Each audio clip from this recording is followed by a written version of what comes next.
Oui, bonjour. Pour faire suite à la vidéo que j'ai fait sur les injecteurs.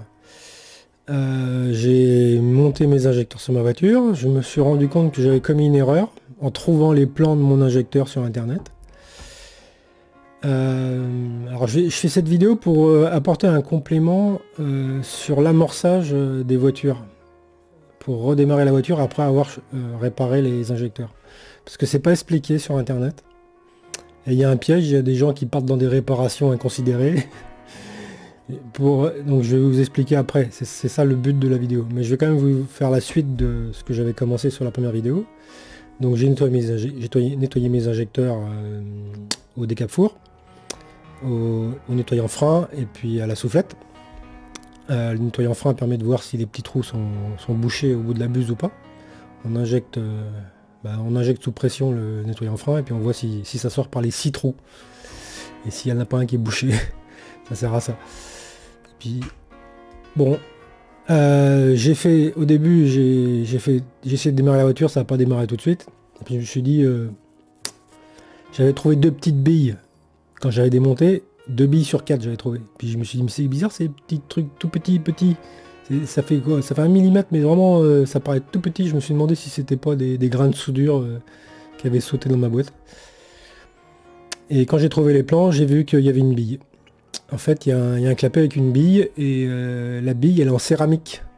Alors moi j'ai essayé de chercher la bille avec un aimant, je risquais pas de la trouver. Et alors le problème de ces billes c'est que la céramique c'est ce qu'il y a de plus dur.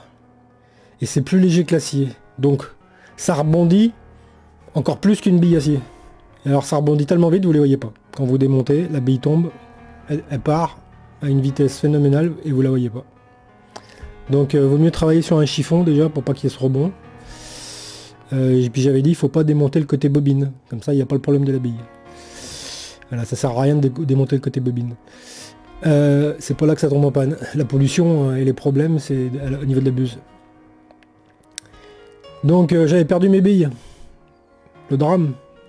Bah heureusement que j'ai des injecteurs Bosch, parce que les injecteurs Bosch on trouve les pièces détachées. Et j'ai fait venir de AliExpress, hein. J'ai fait venir des billes en céramique, je les ai montées et ça marche, c'est merveilleux. Avec la petite pince à épiler, on prend la bille, on la met dedans.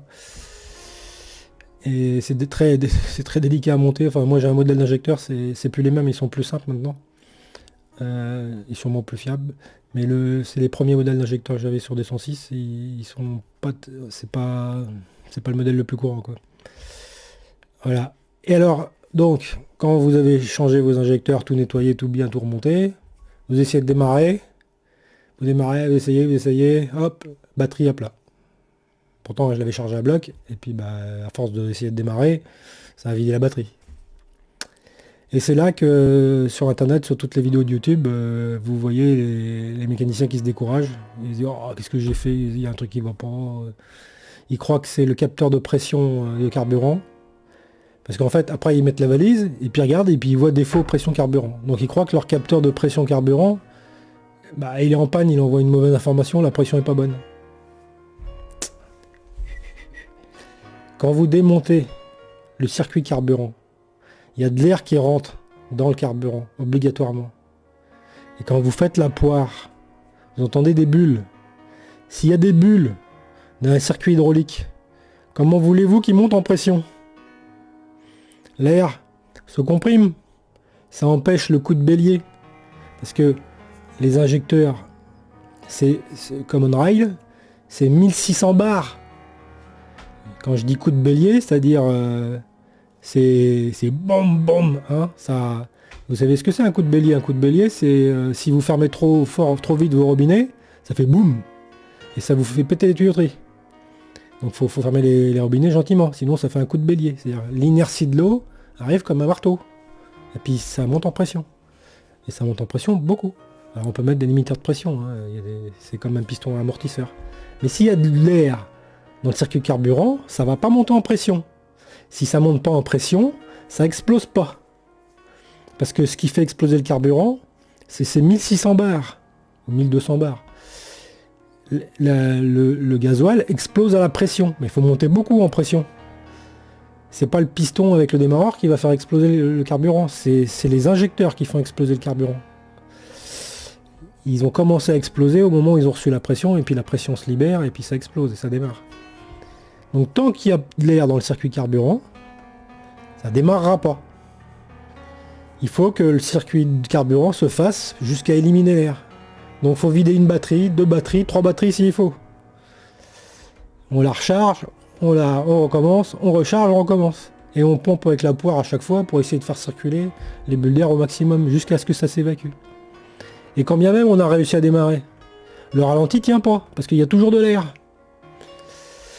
Et donc, en gros, il faut consommer 1 litre de carburant jusqu'à ce que le ralenti arrive à tenir et que l'air se soit évacué. Il faut faire circuler le carburant, il faut que cet air sorte par les injecteurs.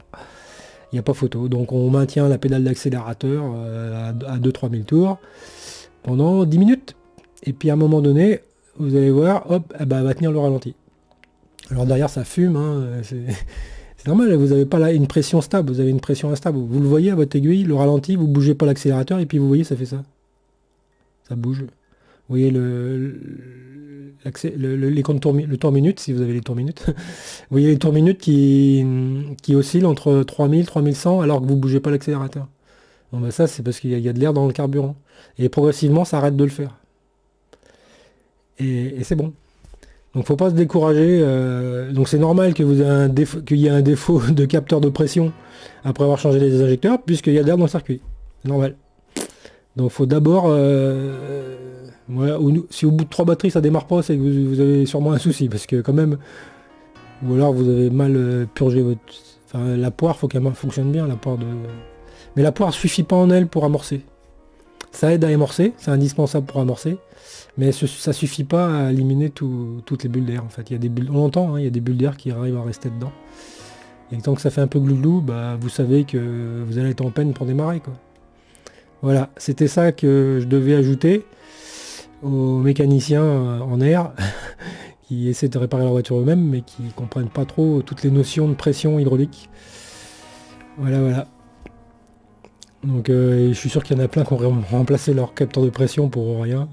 Suite au remplacement d'un injecteur, c'est certain. Enfin, voilà. Je suis content, ça démarre. J'ai plus qu'à faire les essais routiers, mais le bruit me plaisait. Et quand le bruit vous plaît, c'est que c'est bon signe. Voilà. Allez, au revoir.